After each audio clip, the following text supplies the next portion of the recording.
A la posición primera. En quinto lugar tenemos de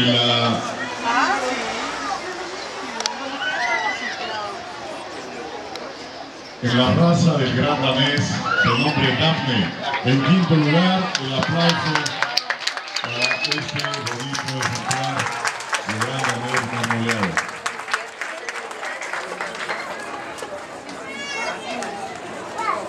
En cuarto lugar, de nombre Paquita, este bonito ejemplar de fútbol.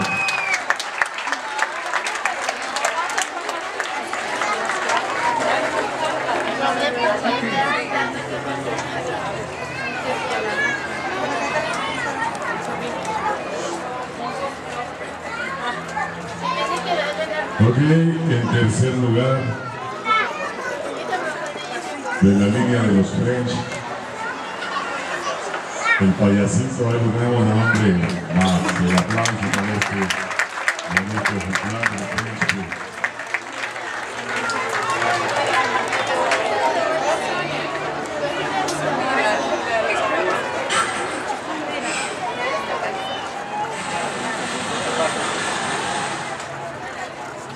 En segundo lugar, y ya se pusieron nerviosas las señoras. No sé si alguna vez bailó en el lago de los cisnes, pero el aplauso bonito para esa bonita perra chihuahua de nombre Goya. El aplauso para ella, segundo lugar.